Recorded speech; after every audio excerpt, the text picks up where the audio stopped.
ஸ்தோத்திரம். கர்த்தர் என்னுடைய சாட்சி அறிவிக்கிறார். 2-3 வாரமாக யோசிச்சேன், நம்ம சாட்சியை சொல்ல மாட்டோம் அப்படின்னு நினச்சேன்.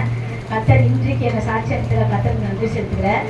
கடந்த நாட்டில் என்னுடைய அக்காவுடைய பெரிய பாப்பாவுக்கு உடம்பு சரியாக போயிடுச்சு.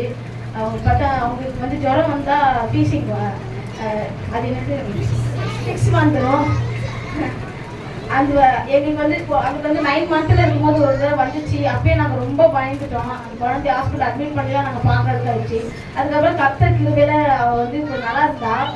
இப்போ கடந்த நாட்டில் அவருக்கு வரும்போது ஜுரம் இருந்து ஜுரம் மருந்து கொடுத்துட்டா. அவளும் நல்லா நார்மல் ஜில்லுன்னு தான் இருந்தாலாம்.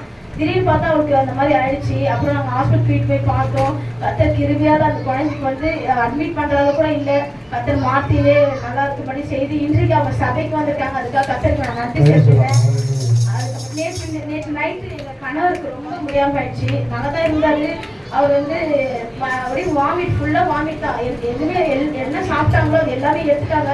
நான் நைட்டு அவரை படுக்கும் போது அவருக்கு ஜெபனை வச்சு ப்ரேயர் பண்ணார். அவர் தொட்டு ஜெபம் பண்ணேன். அவரும் ஜெபம் பண்ணும்போது தான் சொன்னார். ஜெபம் பண்ணிட்டு நான் ஏசப்பா நாளைக்கு நான் சர்ச்சுக்கு போகணும்.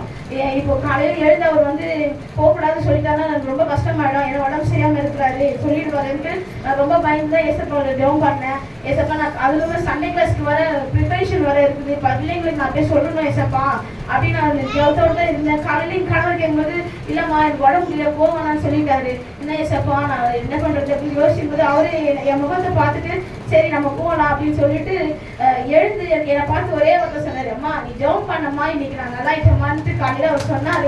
அதுக்காக கற்றுக்கு நான் கொடான ஒரு நன்றி சொல்கிறேன். உண்மையாகவே நாங்கள் ஜெபிக்கிற ஜெபத்தில் கற்றுற அநேக வார்த்தைகள் அவர் ஒன்றா கேட்க வச்சாரு. சபைக்கு வரேன்னு சொல்கிறதும் நான் வந்து எல்லாத்தையும் விட்டுட்டு நான் சபைக்கு கண்டிப்பாக கூட வந்து உட்காருன்னு சொல்கிறது நிறைய விஷயங்கள் அவர் சொல்கிறாரு. நான் ஜெபத்தில் எல்லாருக்குமே ஷேர் பண்ணுறேன். அதுக்காக கற்றுக்கு நான் நன்றி செலுத்துறேன். ஆமென்.